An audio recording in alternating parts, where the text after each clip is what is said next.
Hello dears, good morning എന്നും പറയുന്നത് പോലെ തന്നെയാണ്. എല്ലാവരും ഒരു സഹായം ചെയ്യണം. അവസാനം ഒന്ന് വീഡിയോ കണ്ടിട്ട് സബ്സ്ക്രൈബ് ചെയ്യുക.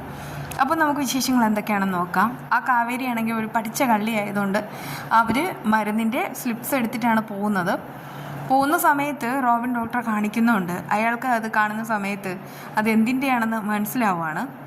ഇതിപ്പോൾ യാമിനി ഡോക്ടർക്ക് കാര്യങ്ങളെല്ലാം മനസ്സിലായി കാണുമോ? അങ്ങനെയാണെങ്കിൽ നമ്മുടെ സകല പ്ലാനും പദ്ധതിയും ഇവിടെ പൊളിയും.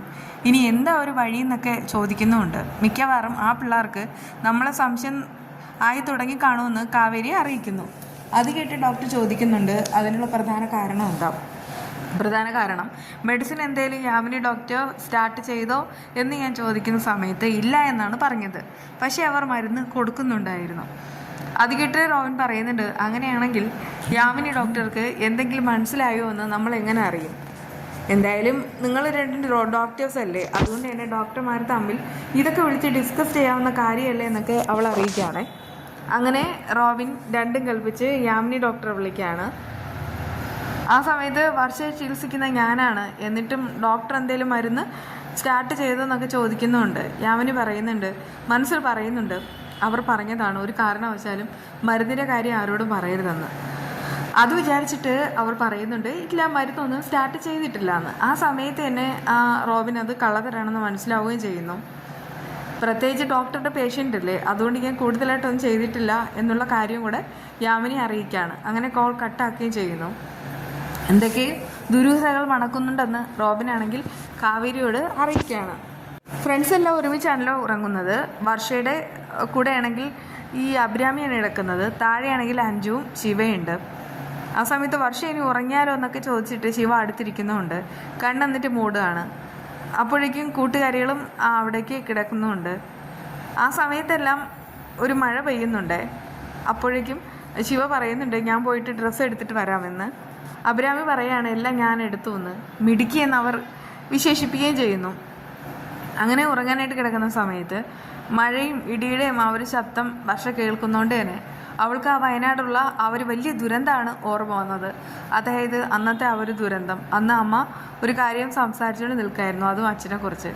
ആ സമയത്താണ് ആ ഒരു പെരുവെള്ളപ്പാച്ചിലും മഴ വന്ന സമയത്ത് എല്ലാം ഒലിച്ചു പോകുന്നത്. അതൊക്കെ ഇങ്ങനെ ഓർത്തിട്ട് അവളിങ്ങനെ ബെഡ്ഷീറ്റ് ഇങ്ങനെ വലിച്ചു പിടിക്കുകയാണ്. സത്യം പറഞ്ഞാൽ അവൾ അങ്ങനെ ചെയ്യുന്ന സമയത്ത് പെട്ടെന്ന് തന്നെ ഈ അഞ്ചു ചാടി എഴുന്നേൽക്കുന്നു. പക്ഷെ നോക്കുന്ന സമയത്ത് വർഷ നോർമലായിട്ട് കിടക്കുന്നു. വർഷയ്ക്ക് വേറെ കുഴപ്പമൊന്നും ഇല്ല എന്ന് മനസ്സിലാവുന്നു. ഇനിയിപ്പോൾ സ്വപ്നമായിരിക്കുമോ എന്നിങ്ങനെ വിചാരിച്ച് കുറേ നേരം കൂടെ ആലോചിച്ചിരുന്നിട്ടാണ് ആളാണെങ്കിൽ വീണ്ടും കിടക്കാനായിട്ട് പോകുന്നത്. അങ്ങനെ രാവിലെ ആണെങ്കിൽ കൂട്ടുകാരികളെല്ലാം പോകാനായിട്ട് റെഡിയായി കഴിഞ്ഞു. അപ്പോഴേക്കും അവർക്ക് അഭിരാമിയോട് പറയാൻ കുറേയേറെ സജഷനുണ്ട്. വർഷയുടെ കാര്യങ്ങളൊക്കെ നോക്കണം, മഴ ആയതുകൊണ്ട് തന്നെ മൂടി പൊതിച്ച് കിടന്ന് ഉറങ്ങിക്കളയരുത്, എനിക്ക് ഉത്തരവാദിത്തം കൂടുതലാണെന്നൊക്കെ അഭി അറിയിക്കുന്നു. ഓ പിന്നെ നിൻ്റെ ഒരു ഉത്തരവാദിത്തം ഒന്ന് അഞ്ജു ഇങ്ങനെ കളിയാക്കുകയും ചെയ്യുന്നു. അങ്ങനെ അവർ പോകാൻ നേരത്ത് അഭിരാമി പെട്ടെന്ന് താക്കോലെടുത്ത് കാണിക്കുകയാണ്, അതായത് വണ്ടിയുടെ താക്കോൽ. എന്നിട്ട് ചോദിക്കുന്നുണ്ട്, എനിക്ക് ഉത്തരവാദിത്തം ഉണ്ടോ? ഇതിപ്പോൾ അഞ്ജുവിൻ്റെ സ്കൂട്ടിയുടെ താക്കോലാണ്. അതായിട്ട് അഞ്ജു പറയുന്നുണ്ട്, തനിക്ക് ഉത്തരവാദിത്തം ഉണ്ടോ, അതിങ്ങ് തന്നേക്ക്. ഉത്തരവാദിത്തം ഉണ്ടെന്ന് പറഞ്ഞാൽ പോരാ, വക്കീലായ ഞാൻ മാസമാണെന്നുള്ള കാര്യവും നിങ്ങൾ തന്നെ പറയണം.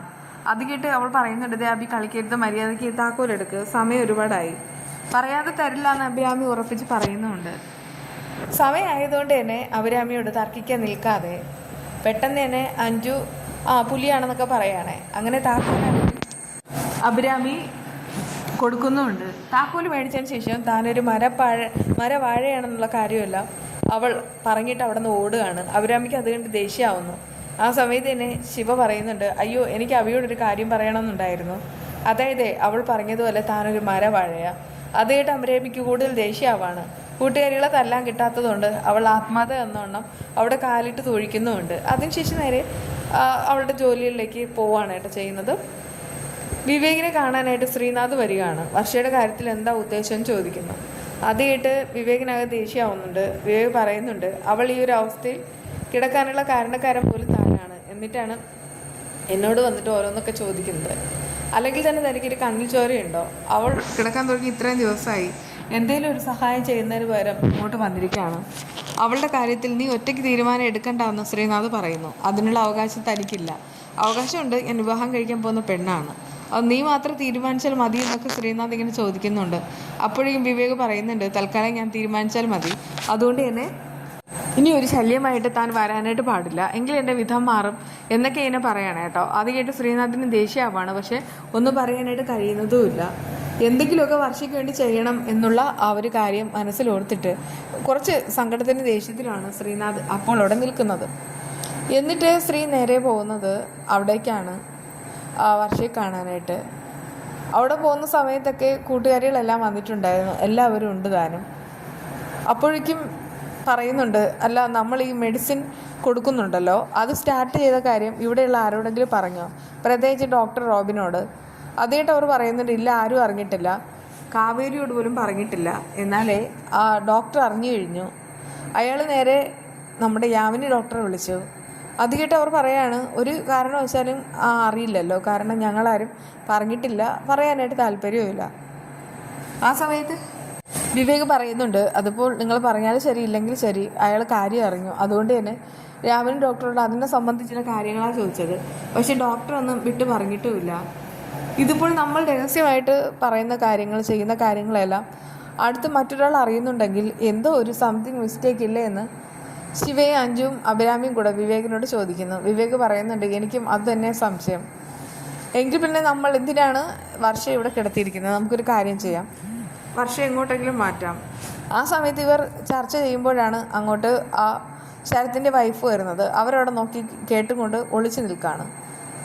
അപ്പോഴേക്കും ഏതെങ്കിലും ഒരു ആയുർവേദ ഹോസ്പിറ്റലിൽ അല്ലെങ്കിൽ ഒരു ന്യൂറോളജിസ്റ്റിൻ്റെ അടുക്കൽ കൊണ്ടുപോയിട്ട്, ഏതെങ്കിലും ഹോസ്പിറ്റലിൽ കൊണ്ടുപോയിട്ട് വർഷയെ അവിടെ അഡ്മിറ്റ് ആക്കാമെന്നൊക്കെ കൂട്ടുകാരികൾ ഇങ്ങനെ പറയുന്നില്ല കേട്ടോ.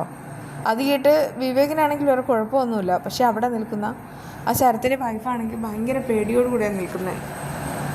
കുറച്ച് ക്ലൈമറ്റ് ചേഞ്ച് ആവുന്ന ദിവസം, പ്രത്യേകിച്ച് മഴയുള്ള സമയത്താണെങ്കിൽ രാവിലെ എഴുന്നേൽക്കാനാണെങ്കിൽ കുറച്ച് ഒരു മടി ഉണ്ടാവും.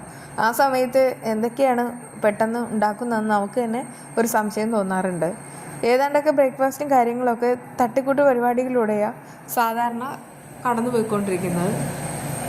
പക്ഷേ നമുക്കാണെങ്കിൽ മറ്റുള്ളവർക്ക് അതുപോലെ തട്ടിക്കൂട്ട് ഉണ്ടാക്കി കൊടുക്കാനും പറ്റില്ല. അങ്ങനെ തന്നെ കുറച്ച് മീൻ കിട്ടിയിട്ടുണ്ടായിരുന്നു, അതെല്ലാം കൂടി കറി വയ്ക്കാമെന്ന് കരുതി. നമ്മൾ ഈ സാധാരണ മീൻകറി വയ്ക്കുന്ന സമയത്ത് ഒരു ടിപ്സ് ഉണ്ട്. അതായത് നന്നായിട്ട് തിളച്ച് വരുന്ന സമയത്ത് പച്ച വെളിച്ചെണ്ണ ഒഴിച്ചു കൊടുക്കുക, എന്നിട്ടൊന്ന് ആ കറിച്ചട്ടി ചുറ്റിക്കുക. അതിനുശേഷം കുറച്ച് കറിവേപ്പിലയും കൂടി ഇട്ട് കൊടുക്കുക, എന്നിട്ട് വീണ്ടും അടച്ച് വേവിക്കുക. അത് ചെറു തീയിൽ പിന്നീട് അങ്ങോട്ട് വേവിക്കുക. എന്നിട്ട് ഇടയ്ക്ക് അവസാനം ഇതെല്ലാം കഴിയുന്ന സമയത്ത് ഒരല്പം വെളിച്ചെണ്ണ ഒഴിച്ചു കൊടുക്കുക, എന്നിട്ട് ചുറ്റിച്ചെടുക്കുക. അങ്ങനെയാണ് കൂടുതൽ ടേസ്റ്റി ആയിട്ട് കിട്ടുന്നത്. ഇതൊക്കെ നമ്മളായിട്ട് ചെയ്യുന്നതല്ല, പണ്ടുള്ള അമ്മമാരൊക്കെ ചെയ്യുന്ന ആ ഒരു കാര്യമാണ്. വളരെ അടിപൊളിയാണ്.